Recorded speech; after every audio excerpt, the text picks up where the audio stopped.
BJP campaign committee के प्रमुख नरेंद्र मोदी आज लाल किले से भाषण देंगे, लेकिन इस बीच आपको बता दें संसद में पलटा सुप्रीम कोर्ट का फैसला। दागी नेताओं की जेल से चुनाव लड़ने का रास्ता साफ, लेकिन 2 साल की सजा पर जाएगी कुर्सी।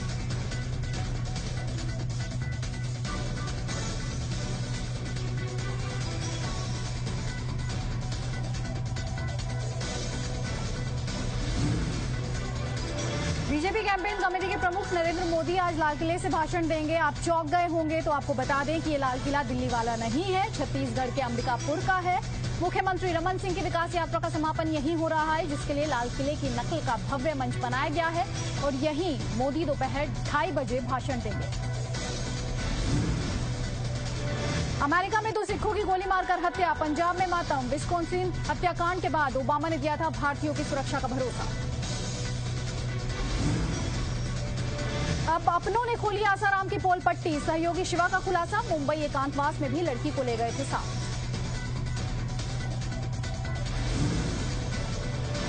आसाराम के बाद बेटा नारायण साई भी कटघरे में, महिला ने झूठ बोलकर सेवादार से शादी कराने का लगाया आरोप, इंदौर में अदालत में पहुंचा केस। बंद हो तेजाब की खुली बिक्री, गृह मंत्रालय ने राज्यों को दिए निर्देश, कानून तोड़ने वालों पर 50,000 जुर्माने का भी निर्देश। पाकिस्तान ने फिर किया सीज फायर का उल्लंघन, मेंढर इलाके में फायरिंग, सेना की जवाबी कार्रवाई।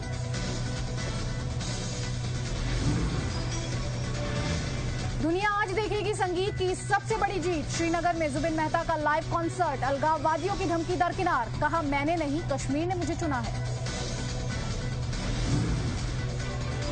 मुंबई के इंडियाना बार पर पुलिस ने छापा मारकर 20 से ज्यादा लोगों को गिरफ्तार किया है। पकड़े गए लोगों में 4 लड़कियां शामिल हैं।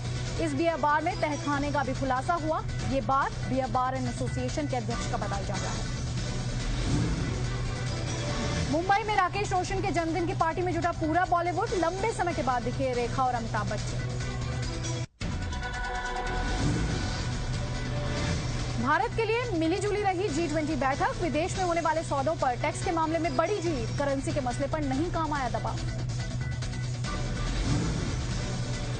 G20 देशों के सम्मेलन में सरकार ने जापान के साथ करेंसी स्वैप की लिमिट को बढ़ाने का फैसला किया है। साथ ही ब्रिक्स देशों के साथ भी इसी तरह के समझौते की तैयारी चल रही है। सीरिया पर हमले के खिलाफ भारत, G20 देशों के नेताओं से बोले प्रधानमंत्री मनमोहन सिंह, सीरिया में रासायनिक हथियार के इस्तेमाल की दी 3 निंदा। सरकार ने गोल्ड इंपोर्ट के नियमों में दी ढील, अब पहली शिपमेंट का 15% एक्सपोर्ट किया बिना ही इंपोर्ट संभव, नोटिफिकेशन जारी। बाजार में लगातार तीसरे दिन भी उछाल, सेंसेक्स 290 और निफ्टी 87 अंक चढ़कर बंद हुआ।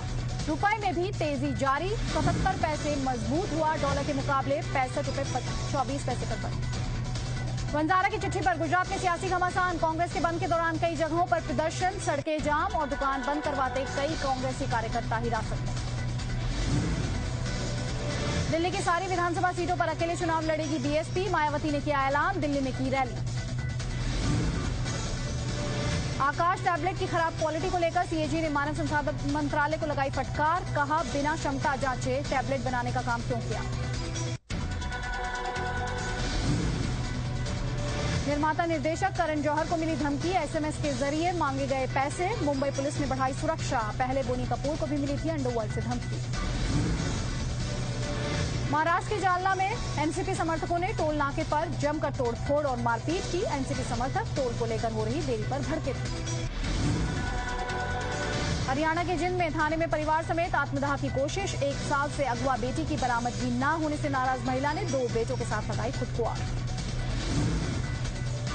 तालिबान ने भारतीय लेखिका सुष्मिता बनर्जी की हत्या में अपना हाथ होने से किया है इनकार, अफगान अधिकारियों ने सुष्मिता की हत्या के लिए तालिबान को ठहराया था जिम्मेदार।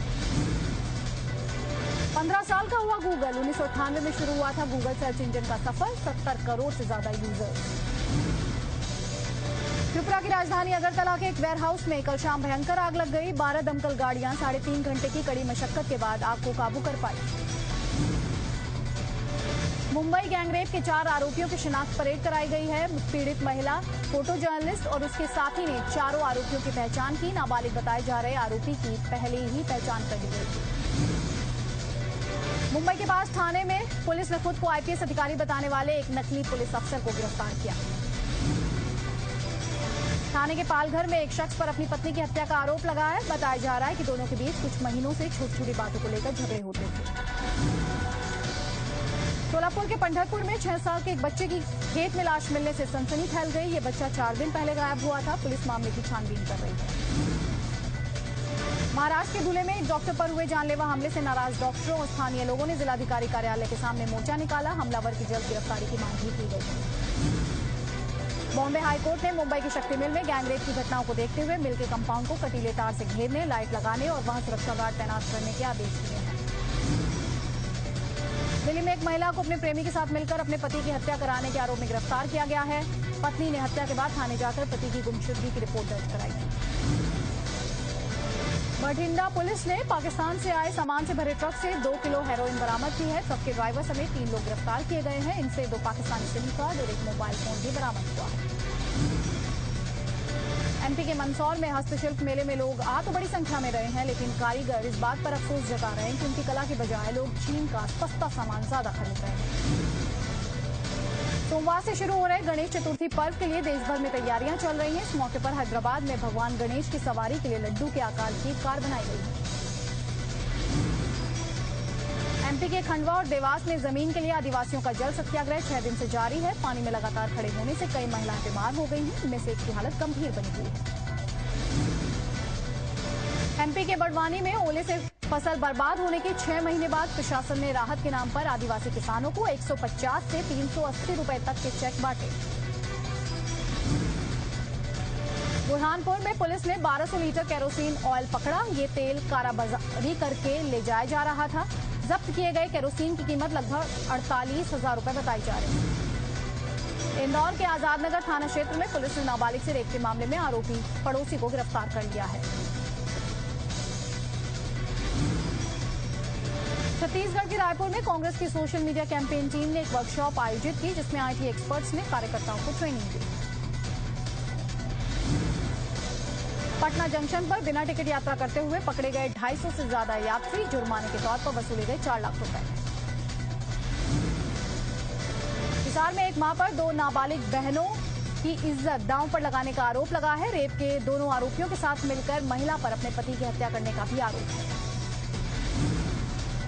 अभय चौटाला ने कांडा को मिली अंतरिम जमानत पर कहा कि ये कांग्रेस की मिलीभगत है। वो विधानसभा में स्पीकर से मांग करेंगे कि कांडा को सत्र में हिस्सा न लेने दिया जाए। रोहतक में सरकारी कर्मचारियों और एक निजी कंपनी पर आरोप है कि उन्होंने किसानों को दी जाने वाली 7,000 की रकम पर साइन करवाकर 2 लाख से ज्यादा की रकम का गबन कर दिया। सरकारी गोदामों में अनाज के बर्बाद होने की खबर बराबर आती रहती है। ताजा मामला फिरोजपुर का है। यहां 2-3 करोड़ रुपए का अनाज खराब हो चुका है।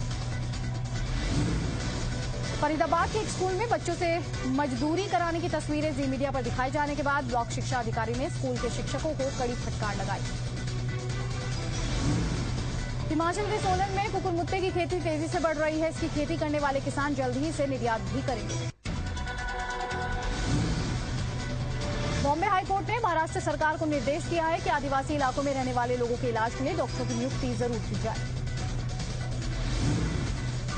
यूपी के शिकोहाबाद में पुलिस ने मुखबिर की सूचना के आधार पर अवैध शराब की एक खेप पकड़ी है। एक आरोपी को 50 पेटी शराब के साथ गिरफ्तार किया गया है। एमपी के राजनांदगांव में पुलिस ने कई सालों से फर्जीवाड़े करने के आरोपी को गिरफ्तार किया है। उसके पास से कोर्ट और कुछ सरकारी विभागों के रबर स्टैंप भी बरामद किए गए हैं। भिंड के पचैरा गांव में मलेरिया का प्रकोप बढ़ता ही जा रहा है। अब तक करीब 100 से ज्यादा लोग मलेरिया की चपेट में आ चुके हैं।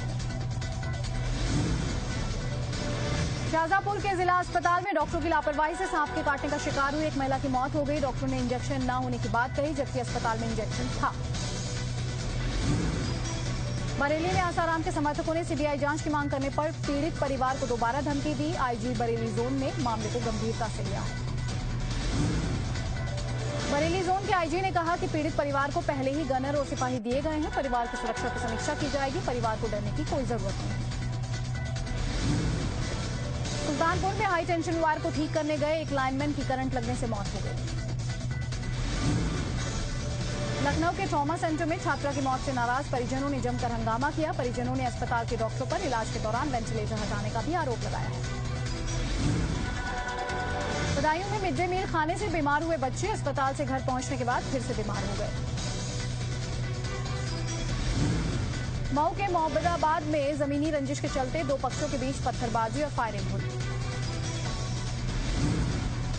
महाराजगंज के भारत नेपाल की सोनौली सीमा पर केन्याई युवक को गिरफ्तार किया गया है। ये युवक चोरी छिपे नेपाल जाने की कोशिश कर रहा था। कानपुर में ट्रेन की चपेट में आने से एक महिला की मौत हो गई, लेकिन 2 थानों की पुलिस सीमा विवाद में उलझी रही। इसी के चलते महिला का शव 16 घंटों तक ट्रैक पर पड़ा रहा। महिलाओं के खिलाफ हिंसा रोकने का संदेश लेकर साइकिल टूर पर निकली मणिपुरी लड़की असम के जोरहट से शिवसागर के लिए रवाना हो गई। जोरहट में उसका जोरदार स्वागत किया गया। सचिन के 200वें टेस्ट की जगह को लेकर बीसीसीआई आखिरी फैसला सचिन पर ही छोड़ सकती है। बोर्ड के सूत्रों के मुताबिक बीसीसीआई सचिन से बातचीत के बाद ही इस पर फैसला लेगी। भारतीय क्रिकेट टीम के पूर्व कप्तान सौरव गांगुली ने सचिन के 200वें टेस्ट को मुंबई में कराने की मांग की है। गांगुली के मुताबिक सचिन के लिए 200वां टेस्ट मुंबई में खेलना एक परफेक्ट सम्मान होगा। बीसीसीआई अनुशासन समिति ने पूर्व आईपीएल कमिश्नर ललित मोदी को दोषी ठहराया है।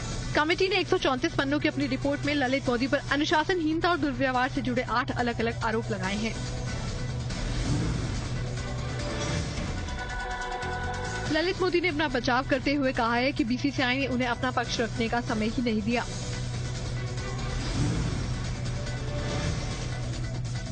सचिन तेंदुलकर के बेटे अर्जुन जल्द ही सीनियर खिलाड़ियों के साथ खेलते नजर आएंगे। अर्जुन मुंबई की कांगा लीग में हिस्सा लेंगे। लीग की शुरुआत रविवार से होगी।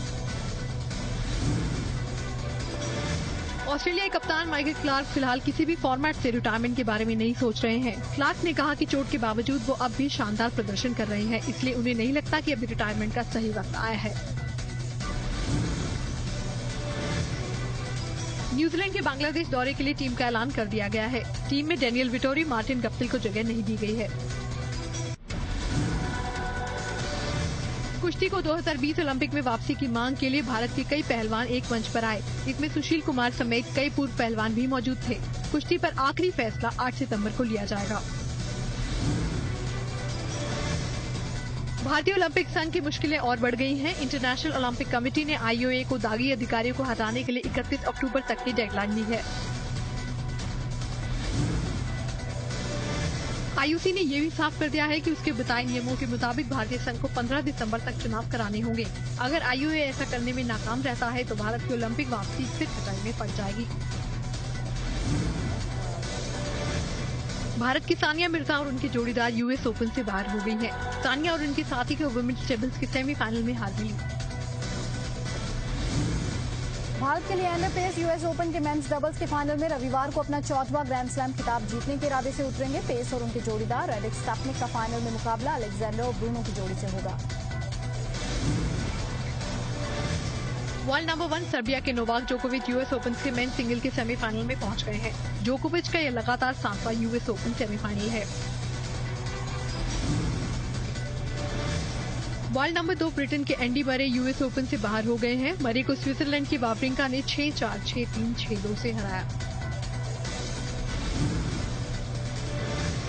2020 ओलंपिक की मेजबानी के लिए अपने देश के समर्थन में जापान के खिलाड़ी भी आगे आए हैं। खिलाड़ियों ने अर्जेंटीना में जापान के रेडिएशन को लेकर उठ रहे सवालों को दरकिनार करने की अपील की। पाकिस्तान में हाफिज सईद की अगुवाई में जमात उद दावा के हजारों समर्थकों ने भारत के खिलाफ रावलपिंडी से इस्लामाबाद तक रैली निकाली। G20 देशों की बैठक में उभरते देशों को आर्थिक सुधार तेज करने की नसीहत दी गई ताकि करेंसी के उतार चढ़ाव पर काबू पाने में मदद मिले। बैठक में यह भी कहा गया कि राहत पैकेज वापस लेने के फैसले के लिए हर देश स्वतंत्र है। G20 बैठक में नौकरियों और ग्रोथ की रफ्तार बढ़ाने पर सहमति बनी। बैठक में कहा गया कि विकास की रफ्तार तेज करने के लिए व्यापार बाधाएं खत्म करना और निवेश का बेहतर माहौल बनाना जरूरी है। यूएन में अमेरिका की राजदूत ने कहा कि सीरिया के पास बहुत से केमिकल हथियार और हैं। अमेरिकी राजदूत ने यह भी कहा कि ये सोचना बेवकूफी है कि रूस सीरिया पर अपना रुख बदलने वाला है। मिस्र में पूर्व राष्ट्रपति मोहम्मद मोर्सी के समर्थकों ने 8 दिनों में तीसरी बार राजधानी कायरो समेत कई शहरों में मार्च निकाला। प्रदर्शन के दौरान हुई हिंसा में कम से कम 2 लोगों की मौत हो गई।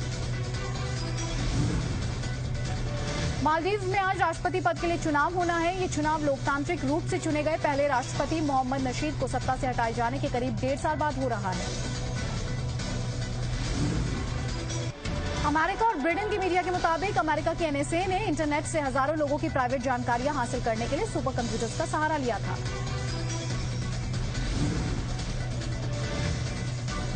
पाकिस्तान ने उत्तरी वजीरिस्तान में हुए अमेरिकी ड्रोन हमले की निंदा की है। गुरुवार रात हुए इस हमले में 6 लोगों की मौत हो गई थी। तालिबान की गोली का निशाना बनी पाकिस्तानी लड़की मलाला यूसुफजई को एक और सम्मान मिला है। शुक्रवार को मलाला को नेदरलैंड्स में बच्चों के शांति पुरस्कार से नवाजा गया।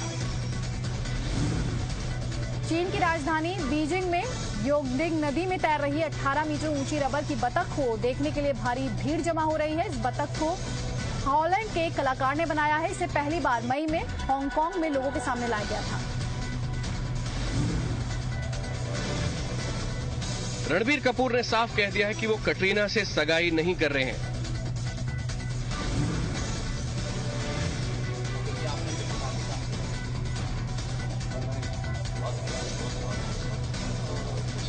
पिक्चर में कटरीना कैफ बहुत सुंदर लग रही है।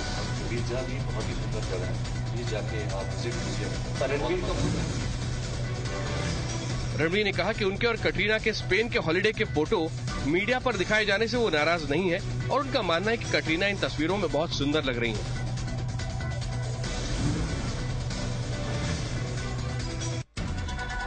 बॉक्स ऑफिस पर हो रही है 2 बहनों यानी प्रियंका और परिणीति की भिड़ंत। परिणीति और सुशांत की देसी लव स्टोरी युवाओं के बीच बहुत पसंद की जा रही है। प्रियंका की फिल्म जंजीर 40 साल पहले बनी सुपरहिट फिल्म के सामने कुछ फीकी नजर आ रही है। आमिर और कटरीना की फिल्म धूम 3 का टीजर रिलीज हो गया है। धूम 3 के स्टंट्स और जिम्नास्टिक्स से जुड़ी सीक्वेंसेस के लिए आमिर ने ऑस्ट्रेलिया में खास ट्रेनिंग ली। सूरज बड़जात्या की अगली फिल्म में सलमान के ऑपोजिट लीड रोल में नरगिस फाकरी नजर आएंगी। रिपोर्ट्स है कि दीपिका पादुकोण को विन डीजल की Hollywood film fast and furious में एक अहम रोल मिला है। अक्षय कुमार ने दर्शकों से माफी मांगी है। अक्षय ने कहा है कि पंजाबी फिल्म दिल परदेसी हो गया के प्रमोशन के लिए उनके नाम का गलत इस्तेमाल किया गया। कॉमनवेल्थ गेम्स की गोल्ड मेडलिस्ट ज्वाला गुट्टा ने कहा है कि साउथ इंडिया की फिल्म के बाद अब वो बॉलीवुड फिल्म में काम करना चाहती हैं, लेकिन उन्हें सही रोल का इंतजार है। आलिया भट्ट ने कहा है कि उनकी आने वाली फिल्म हाईवे की नकली तस्वीर पर उन्हें आपत्ति है और फैंस को कहा कि फिल्म के स्टिल्स जल्द ही रिलीज किए जाएंगे। एसोचैम ने कहा है कि रुपए की गिरती कीमत का असर बॉलीवुड पर पड़ रहा है। एसोचैम की रिपोर्ट के मुताबिक बॉलीवुड के विदेश में हो रहे शूट्स में 35% तक की गिरावट आई है।